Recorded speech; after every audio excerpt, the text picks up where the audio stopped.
नमस्कार दोस्तों, मैं हूं आपका गाइड ओम और आप देख रहे हैं आपका अपना यूट्यूब चैनल द WWMS।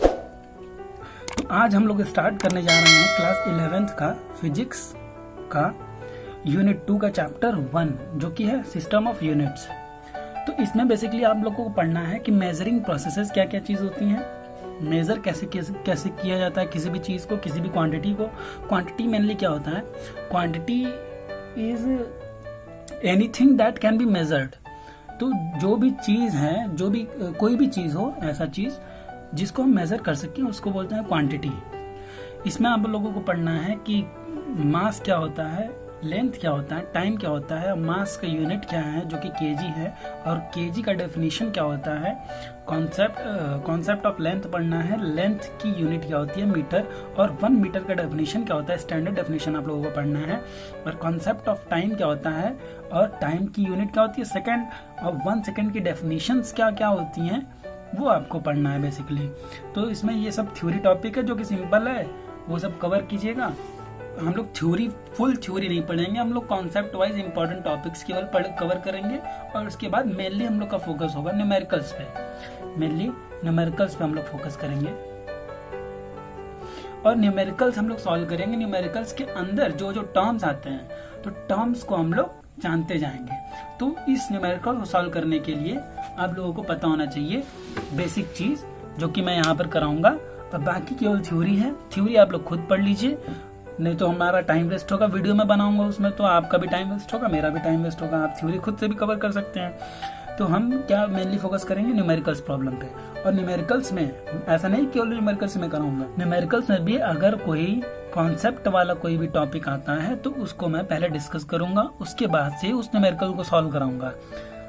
ठीक है, तो हम लोग आगे बढ़ते हैं।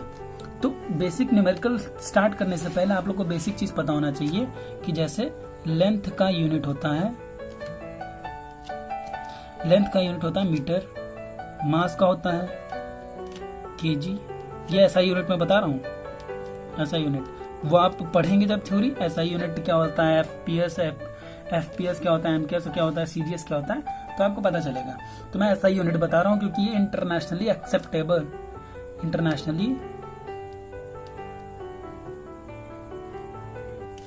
एक्सेप्टेड यूनिट है, सिस्टम ऑफ यूनिट है।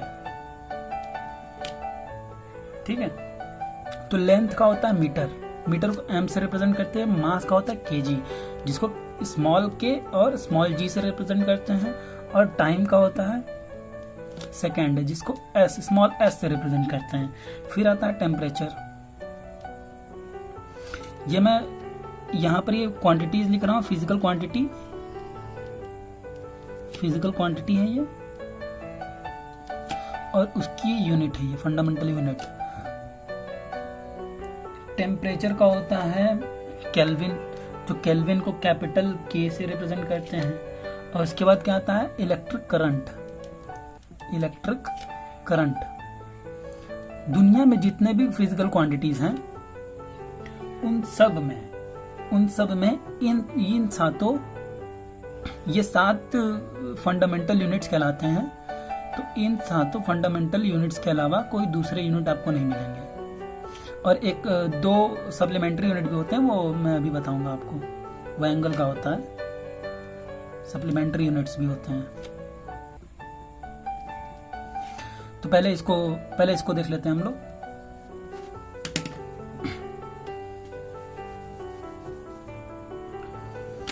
पहले हम लोग इसको देख लेते हैं। इलेक्ट्रिक करंट के क्या होता है एम्पियर, जिसको कैपिटल ए से रिप्रेजेंट करते हैं। फिर आता है ल्यूमिनस इंटेंसिटी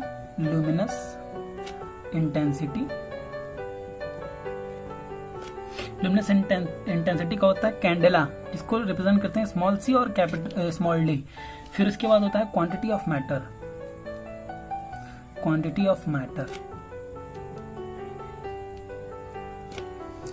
जिसका यूनिट होता है मोल, और उसको रिप्रेजेंट करते हैं MOL। ठीक है, तो ये 7 फंडामेंटल यूनिट्स हैं। 7 फंडामेंटल यूनिट्स के अलावा 2 सप्लीमेंट्री यूनिट्स भी होते हैं।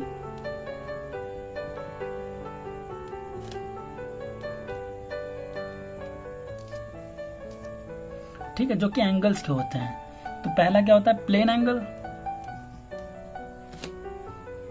का प्लेन एंगल का होता है किस में मेजर करते हैं, इसका यूनिट क्या होता है, रेडियन, जिसको RAD से रिप्रेजेंट करते हैं। सेकेंड होता है सॉलिड एंगल, जिसको रिप्रेजेंट करते हैं किससे, स्टेरेडियन से, जिसको इसका रिप्रेजेंटेशन होता है स्मॉल s और स्मॉल r। ठीक है, तो ये होते हैं बेसिक क्वांटिटीज थे, ये सारे बेसिक क्वांटिटीज के यूनिट्स थे जो कि आपको पता होना चाहिए न्यूमेरिकल सॉल्व करने से पहले, और इस चैप्टर का निचोड़ है ये में। फिर इस यूनिट को पढ़ने के बाद आप लोगों को कुछ और इम्पोर्टेंट चीज पता होना चाहिए। कुछ प्रैक्टिकल यूनिट्स भी होते हैं, सम प्रैक्टिकल यूनिट्स भी होते हैं जो कि आपको पता होना चाहिए, जो कि यूज होगा न्यूमेरिकल प्रॉब्लम में। प्रैक्टिकल पहला क्या होता है, एस्ट्रोनॉमिकल यूनिट, जिसको रिप्रेजेंट करते हैं AU से। ये मेनली क्या होता है कि astronomical the distance between the centre of earth and the centre of sun, ये मेन डिस्टेंस होता है, इसको बोलते हैं एस्ट्रोनॉमिकल यूनिट। तो एक एस्ट्रोनॉमिकल यूनिट में क्या होता है, कितने होते हैं, 1.496 इंटू 10⁻11 मीटर होता है। ये 1 एस्ट्रोनॉमिकल यूनिट की वैल्यू है, मतलब डिस्टेंस है। इसको कभी कभी अप्रॉक्स में लिख देते हैं 1.5 इंटू 10⁻11 मीटर, क्योंकि 1.49 करीब 1.5 के ही आसपास है। फिर सेकेंड आपका प्रैक्टिकल यूनिट आता है लाइट ईयर। लाइट ईयर का बेसिक डेफिनेशन ये है कि इसको रिप्रेजेंट करते हैं LY से। इसका बेसिक डेफिनेशन ये है कि जब लाइट वैक्यूम में ट्रेवल कर लेती है एक साल में, जितनी डिस्टेंस ट्रेवल करती है उसको बोलते हैं लाइट ईयर। तो एक लाइट ईयर, 1 लाइट ईयर में क्या होता है, कितनी डिस्टेंस होती है, होती है 9.46 इंटू 10⁻15 मीटर। ओके, थर्ड आता है पारसेक। पारसेक को पारसेक ही लिखते हैं।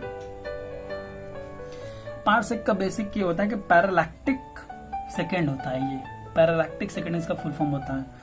तो 1 पारसेक की वैल्यू होती है 3.1 इंटू 10⁻16 मीटर। ओके, तो ये तीनों वैल्यूज आपको लर्न होनी चाहिए, लर्न इट। तो ये न्यूमेरिकल प्रॉब्लम में यूज होगा। अब कुछ रिलेशन आपको पता होना चाहिए, रिलेशन किसके किसमें, between astronomical unit and light year and parsec. Okay, तो रिलेशन कैसे निकालते हैं, जैसा कि हम लोगों को पता है, क्या एक 1 एस्ट्रोनॉमिकल यूनिट इक्वल क्या होता है, 1.5 इंटू 10⁻11 मीटर, और 1 लाइट ईयर इक्वल क्या होता है, 1 लाइट ईयर इक्वल होता है 9.46 इंटू 10⁻15 मीटर, और 1 पारसेक इक्वल क्या होता है 3.1 इंटू 10⁻16 मीटर। ओके, अगर हम लाइट ईयर की वैल्यू एस्ट्रोनॉमिकल यूनिट में निकालना चाहें तो क्या करेंगे, तो 1 लाइट ईयर अगर डिवाइड करते 1 लाइट ईयर को 1 एस्ट्रोनॉमिकल यूनिट से डिवाइड करके देखते हैं क्या आता है।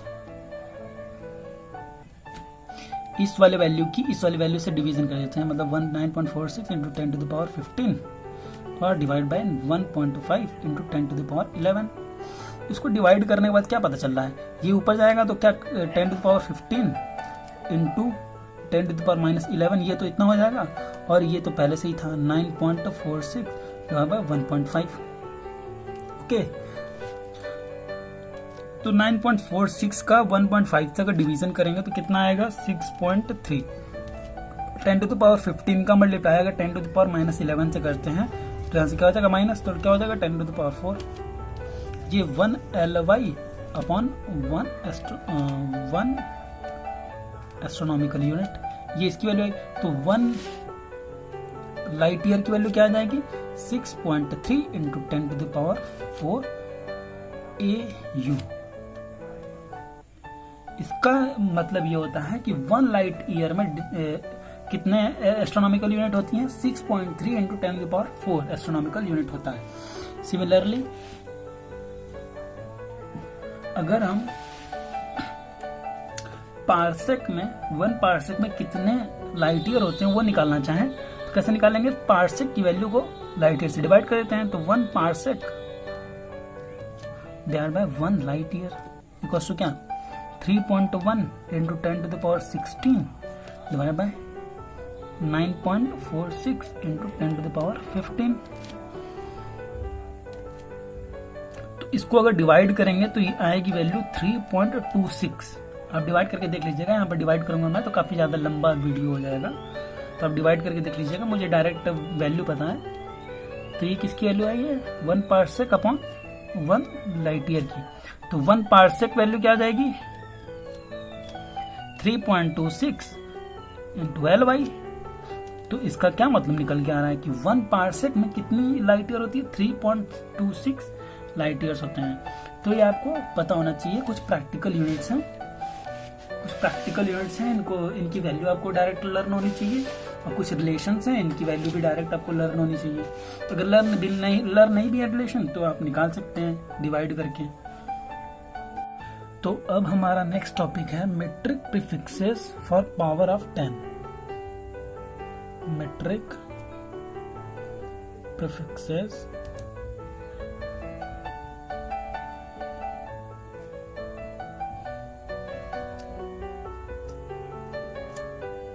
और पावर ऑफ 10। तो इसमें बेसिकली क्या पढ़ना है हम लोग को? इसमें पढ़ना है जो प्रीफिक्स नहीं होता है, किलो, हेक्टो, यही सब, किलो, हेक्टो, डेका, एक्सा, ये सब सारे जो प्रीफिक्सेस होते हैं, अब इनके बारे में पढ़ना है कि इनको 10 की पावर में कैसे एक्सप्रेस किया जा सकता है।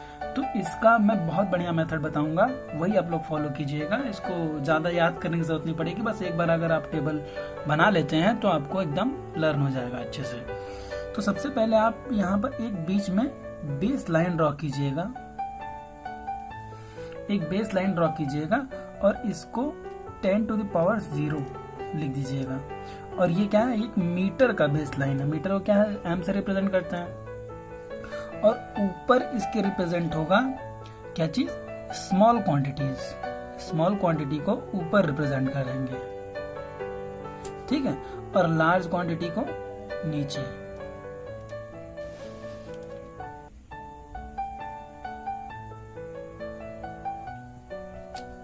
ठीक है, तो देखिए कैसे करते हैं, मेथड स्टेप वाइज समझिएगा।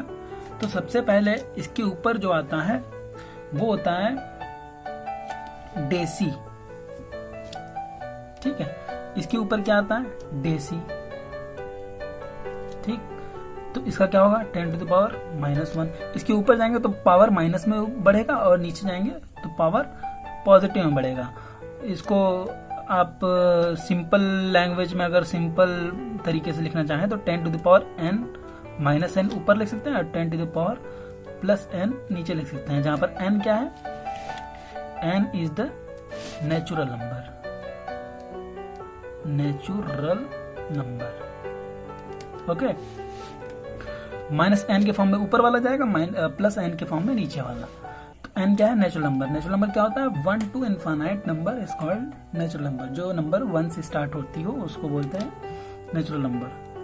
ओके, तो फर्स्ट आता है डेसी, ये प्रीफिक्स है, ये सब प्रीफिक्स है। फिर उसके बाद आता है सेंटी। सेंटी क्या होगा? 10 टू द पावर -2। फिर आता है मिली, ये सब आप लोगों ने पढ़ा होगा स्टार्टिंग में, 10 टू द पावर -3। फिर आता है माइक्रो, 10 टू द पावर -6। फिर आता है माइक्रो के बाद क्या आता है? Nano, 10 to the power -9। फिर आता है नैनो के बाद आता है पीको, 10 टू द पावर -12। फिर आता है पीको के बाद आता है फेम्टो, 10 टू द पावर -15। फिर आता है एटो, ए है ये, ATTO। एटो का होता है 10 टू द पावर -18। बस -18 तक आपको लर्न करना होता है, आपके सिलेबस में बस इतना ही है। आपके सिलेबस में क्या, वैसे तो इतना ही तक लर्न करना होता है, 10 टू द पावर -18 तक। वैसे 10 टू द पावर 18 तक इसके ठीक नीचे भी लर्न करना था लार्ज क्वांटिटीज के लिए। 10 टू द पावर अभी हम -1 था, फिर 0 आया, फिर क्या आएगा +1, जैसा कि आप लोग जानते होंगे। तो मीटर के बाद क्या आता है डेका, ओके। फिर क्या आता है 10 टू द पावर 2, इसको क्या बोलते हैं hecto. 10 to the power 3 kilo. 10 to the power 6 mega. 10 to the power 6 के बाद आता है 9 जिसको बोलते हैं गीगा। फिर आता है 10 टू द पावर 12 जिसका नाम होता है टेरा। फिर आता है 10 टू द पावर 15 जिसका नाम होता है पीटा। फिर 10 टू द पावर 18 होता है जिसका नाम होता है टेरा। बस इतना लर्न करना होता है। आप मेरे टेबल के हिसाब से अगर फॉलो करेंगे तो बहुत अच्छे से आप बना पाएंगे। 1 से 2 बार अगर आप इसको बनाते हैं तो आपको एकदम अच्छी तरीके से लर्न हो जाएगा। तो दोस्तों इस वीडियो में बस इतना ही। आगे नेक्स्ट वीडियो से हम लोग न्यूमेरिकल को सॉल्व करेंगे, न्यूमेरिकल की प्रैक्टिस करेंगे। न्यूमेरिकल की प्रैक्टिस करने से आप लोगों को मेन आइडिया मिल जाएगा कि किस टाइप के क्वेश्चंस एग्जाम में आते हैं और किस टाइप के क्वेश्चंस इंपॉर्टेंट होते हैं। मैं स्टेप वाइज स्टेप हर बेसिक चीजों को बताता हुआ चलूंगा न्यूमेरिकल्स में। तो अगर आप लोग को हमारा वीडियो पसंद आता है तो प्लीज हमारे वीडियो को लाइक, शेयर एंड सब्सक्राइब करना न भूलें।